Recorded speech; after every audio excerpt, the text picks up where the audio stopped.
Welcome to the Corecreate WebEx. I want to show you how we can easily build templates on the CorePrint system using the Corecreate tool. First of all, to open the tool, we just click on the URL for Corecreate, and it will automatically ask us to open up the Corecreate application as a Java Web Start application.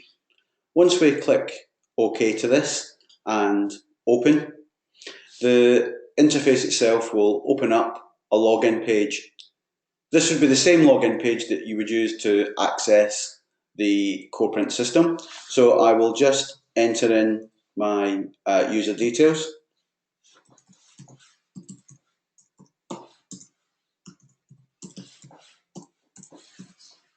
And when I log in, it will show me a list of customers from the drop down at the top that I can create products for. And once I click on the choose button, it will also show me a list of the existing templates that are there. To create a new template, we simply click on the new product button, and it would involve giving it a code and a product name, saving and exiting, and that's what creates the new template.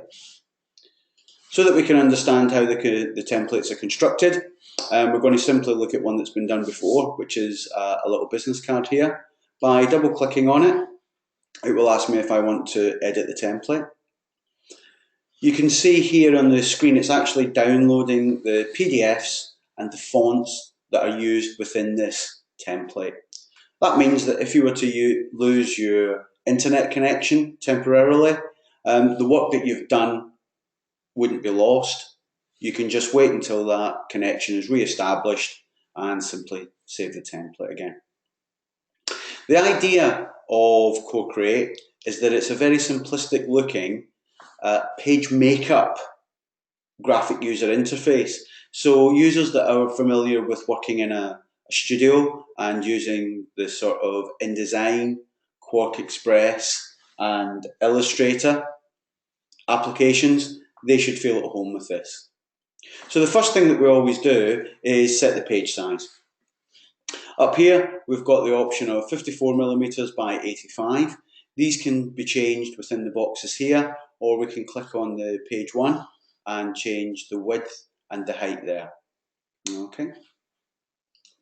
The next thing we would want to do is upload our fonts. If I click on the add font icon, and you can see that all of these icons are tip tooled, so it will tell you what they're for. I can see that I've already got Roboto Condensed and Bold and Roboto Condensed Light in the project.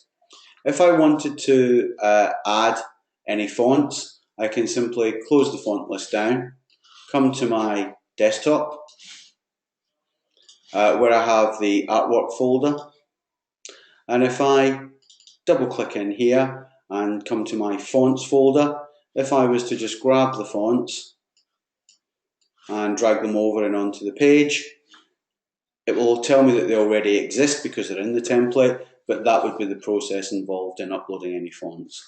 And I would just simply confirm that I have a license for these fonts and import them.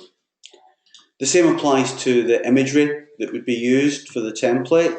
So again, if I just come to my desktop here, here are the two background PDFs that I'd be using, and if I just have a little look at those, it's basically the artwork with any part of the variable removed, and I've done that by just coming into the InDesign document, creating an editable layer, which I can simply switch off, and then PDFing the background.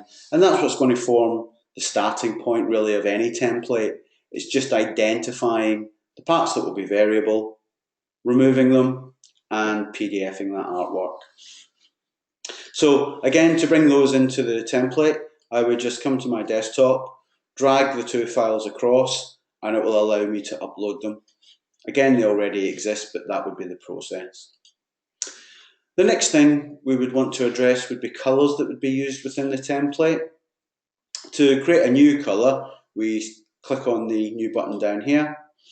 We can select the cyan, magenta, yellow and black values that would make up the on-screen rendering of the colour. And if required, we can also tick the spot colour tick box at the bottom here and enter a Pantone value if that was required. So if we were doing a sort of 032C, we could perhaps come here, fill in the on-screen values that we would like to see, and then simply give it a simple name. That would mean that any items within the template that were coloured with red would come out on the Pantone 032C spot colour plate. Okay. Probably the most important part of the template build is identifying what variables have to be filled in by the end user. And to do that, we would come to the variables menu here, click on it, and it gives us a drop down of all the available types of variable that we can use within our templates. The first one that we've got selected here is a text content, which allows the end user to simply type into the box. Within the text content variable, we can have a text field, which means that the text would run to the end of the actual dimensions of the text container that's been created. Or we can have a text area, which would allow the end user to hit returns and start a new line at whatever point that they would see fit. We also have a date variable, and within the date variable, we can come in and see the various ways that we can format the dates for consistency. When we come back to the details here, we can select what we would like to have in the way of the days, the months, and the years. And we can test that date format to see how that would appear. If we want to add maybe the suffix for the dates, we can just put SF after the day, and you'll see it will come up with the 22nd Sep 2016. If you wanted to extend the month to be the full month, we can just correct the formatting accordingly. So that just allows the end user to select a date from a calendar rather than having to type it in and worry about the inconsistencies that may involve. Above the date, we have an XLS variable, which allows a user to upload a spreadsheet, and that spreadsheet can contain all the information required for all the variables. So for example, if you were producing a menu, rather than having 100 fields that would have to be filled in with the product name, the product description, and the price, we could upload a spreadsheet that contained all of those details for every product, and it would be laid out within the menu accordingly. Image import allows a user to upload from their tablet, phone, or computer. That image would then be checked for a resolution. We can then place that and crop it into the template at the correct size, and then that image would not appear anywhere else. It would only be used within that document. If we did want to build up a repository of images that could be used from time to time, then instead of using the image import, we could use the image. What the image would allow us to do is select a location on our DAM as a folder, and once we said that we were going to pick an image from that particular folder, again, you can choose what resolution or how many pixels would be required simply by typing in the DPI that you would like to have the resolution set at, the width and the height, and when we click the calculate button, it will tell us the required pixels that would be needed to fulfill that requirement within the template. If we were also uploading images into the DAM, or the images that had been uploaded into the DAM didn't adhere to the correct aspect ratios, we can actually display a crop tool if it shows the incorrect ratio. This would allow the end user to draw a marquee that would fit within the proportions of 100 by 75 across the image, crop it, select it, and put that selected area into the template. If the question of resolution or DPI isn't really required on a particular product, then you also have the ability to tick the box that would allow images to be used that are below the minimum size. This means that the end user would just get a warning saying that the image that they're placing is below the recommended resolution, but they're still allowed to go ahead and place it at their risk. Okay. Next, we've got hidden content. Basically, the hidden content variables aren't available to the client on the front end, so they're not able to fill those in. These hidden variables tend to be used when we use user data, which is information that's profiled against the user, so that when they logged in, they would be able to take the user data and automatically apply it to the fields within the template. Formatted content is very similar to the text areas in the sense it will allow the users to hit returns, but in addition to that, the end user can also style the text as you would rich text within that text container. So it may be highlighting certain words and making them bold, underlined, or strike through. The list content that we have available to us, we have a single entry which gives the end user a drop down with a simple text label and an actual value. The mapped entries allow you to have multiple variables contained within them, and the colour entries just provide a swatch of colour that you can click on to make colour changes. Finally, the Boolean content is the ability to have a tick box, which when ticked will make a true statement, and when left blank will make a false statement. This can be used to simply hide and show components that are contained on the template. In this particular case, working with the business card, we're allowing the end user to choose a division that they work within. The division is set up as a mapped entry, and if I have a little look at what's contained within that, there are two variables, the division colour and the division image. And if I come to the drop down and click on the add entries, it will then tell me what the options are for the end user. So they could either choose a music division or a sport division. When they choose the music division, the colour that will be associated to that would be purple. If I click on that cell and right click underneath it, I can see a contextual menu that will show me all the colours that I have available to me to choose from. So if I scroll down, I can pick the correct colour, and likewise, when it comes to the division image, I can click and come down and it will show me the PDFs that have been uploaded, or JPEGs or PNGs of the images. And simply by selecting the required image, it will associate it to the music label and put that particular image in place when the end user selects it from the drop down. These spreadsheets can be exported, so if we were looking at the likes of addresses or lots of divisions to be added, it can be exported, given to the client, they can fill in their requirements on the spreadsheet, and then we can import that spreadsheet back in again. Okay, the next thing we have is our name, which is a simple text field. So we give the field a name, we can then label it. The label can be edited at any point going forward. And I've decided to put in some default text here as a default value of full name. If we were to add a description, the description would be help text, so it would help describe what sort of information should go into this variable.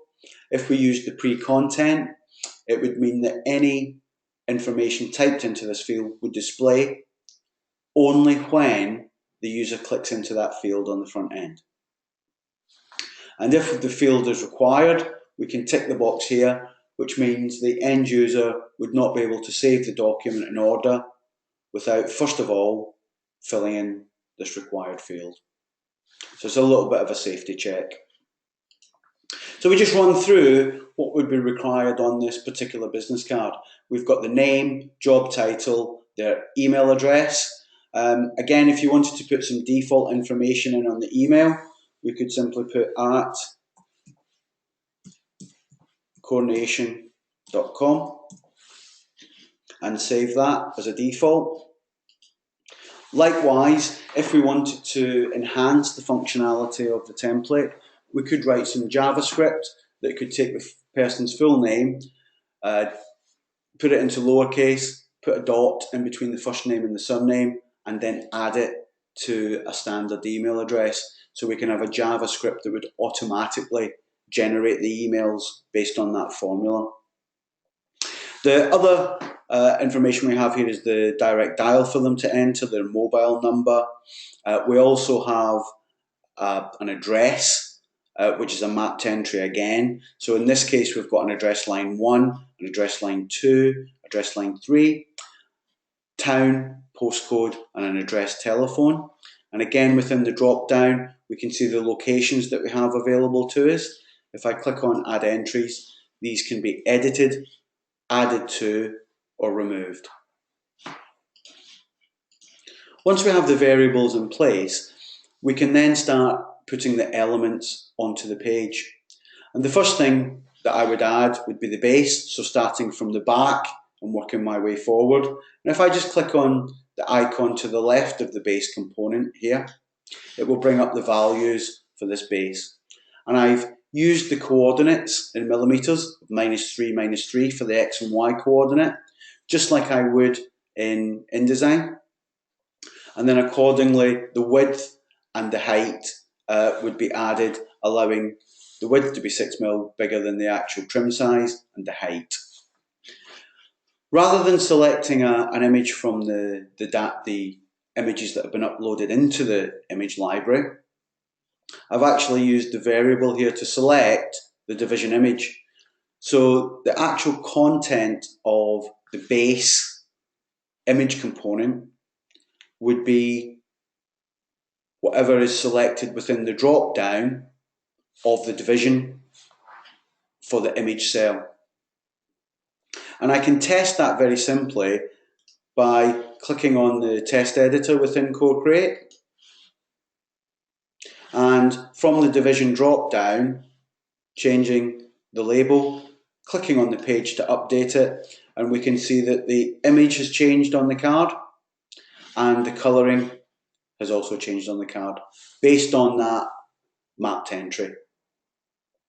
If I close the test editor down, I can hit the Control-T on my keyboard, which will then show me that test information on the template as I work on it. Again, if I wanted to look at where I created the details for the name and the job title, to add any component onto the page in the first instance is just a case of right-clicking, and I can choose to add a shape, an image, a text container, a table, barcodes and QR codes. And once they've been created, they're simply given a name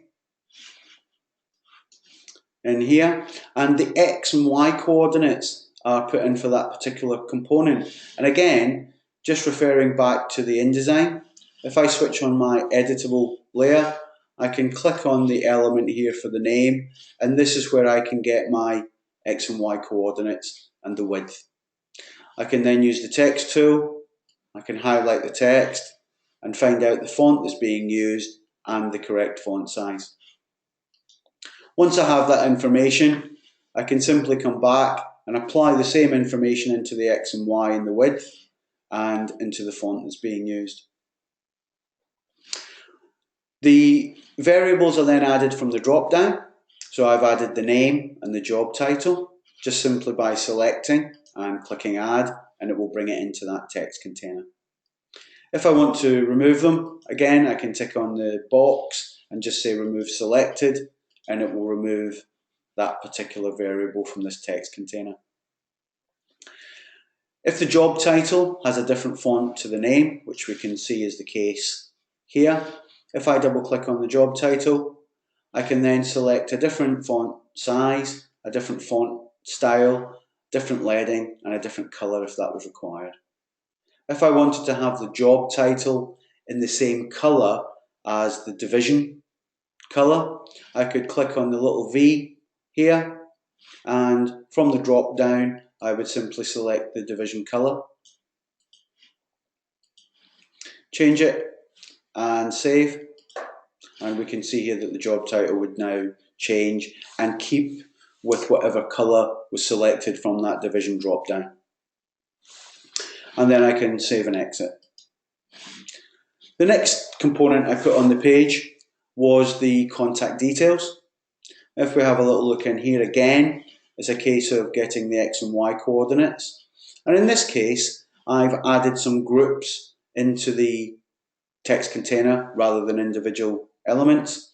To add a group, it's simply a case of clicking on the button, Add Group. And within the group, we can add our variables, text, returns, and even images in line. Once we've created the group can then be copied if required so that you don't have to repeat the process. And if we have a little look inside one of the groups, we can see here we've added some text, the letter M with a dot for the mobile, a 3mm tab, then the actual mobile variable. If I wanted to write a condition that would mean that we wouldn't see this group until someone had entered some text into the mobile, we can come to the conditions here and we can write a condition to only show the mobile group if the variable mobile, and to select the mobile I can just hit the letter M, is not equal to empty. And if I apply that, save and exit, and save and exit, when we come into test, the only way that the mobile will appear is if I actually enter some details into the variable field and click the update button. As soon as those mobile details are cleared out, the prefix for the mobile and the tab will automatically be removed. In a similar way, we have constructed the office address details. So from the address mapped entry, I've entered the address line 1 and then address line 2 with a comma and a space separating them, which is what the text is here. Address line 3, and then we have a return which allows us to display the address town and the postcode on the second line. Again, if we want to test that, we can come back into the test editor. We have our address selected here as Cheltenham. If I wanted to choose a rather unusual address, which is the longest town name in the UK, I can select Clanfair, click on the update on the page, and you will see here that automatically it has resized the text to keep the town and the postcode on the one line. We achieve that by coming to the office address text component and on the address town by double clicking. If I come into the options here, I can see that I've simply ticked the autofit box. That will make sure that that stays on the one line. I've also done within the options is I've said that within this text component that we want to force the lowest font size. That basically means although the text on line 1 would have comfortably fitted within the line at the correct size, it's resized it to keep it at the same style as the longest line. If I remove that and click save, you'll see that address line 1 remains unaffected because Dragon House High Street can fit on that line comfortably, and it's only the second line that has been set to autofit. So again, it's a client choice based on maybe the corporate ID or the requirement from the client, but we have all of these options available to us to apply to the templates in a simple tick box method. So if I save and exit on that, and finally look at the office contacts at the bottom, again, it's a text container. The X coordinate's been moved over to 3, and the Y coordinate is also 3, but we have done that from the bottom. So this text container would start 3mm from the bottom of the page, and when we add things to it, it would build upwards. If we have a little look at what we have in here, we have the text for the email, and then we have a text in return, and it's a standard text that we put in here, so it's a generic email address, which is the info. So not only can we have variable information like the address, telephone, and the telephone, we can have just static information that's been typed in. As we've got two telephone numbers here, if I come and save and exit, I can come back to my test editor and see that this telephone number is actually the telephone number that's been associated to the address. So when I select the Dragon House or the Clanfair from the drop down, the telephone number changes. If I choose Cheltenham and click update, again I can see the address changing and the telephone number changing. If someone wanted to put in a separate telephone number, maybe an external office, if I just type in some details here in this telephone number and click update, we can see that automatically that telephone number would be applied and it would replace the telephone number that worked with the address. Again, if I remove that telephone number, the address telephone number will automatically reappear. And again, to do that, we've just used simple conditions. If I close the text editor down, double click on the Office Contacts component, when I click on the address telephone variable, we have a condition here that basically says hide it if the telephone variable is not equal to empty. And if I look at the telephone variable, then there is no condition applied because this would always be the variable that would appear when the end user types something into it. So this would be the controlling variable for that condition. As soon as anyone types something into the telephone, the address telephone hides, and if we clear this one, the address telephone reappears again. And that really is the logic that's applied to any of the show and the hide conditions that are in Corecreate. Finally, once we've tested the template, we have the ability to click on the test editor, and simply by clicking on the little camera shot here, we can create a thumbnail and a preview that's ready to upload to the front end. We can close that down, click on the camera icon on the front end again, and it will actually show us the previews and thumbnails that are required for the upload onto the front end. Just by accepting the upload and clicking upload, it would then send this information and these previews up to the Aspire front end, and that's what the end user would see as a product preview. And that really concludes the first overview of the Corecreate. If there's any questions or if there would be anything that you would like to look at for different products, please feel free to get in touch and we can give you a bespoke run through on any products that are going to be key to you going forward with CorePrint and Corecreate. Thanks for attending.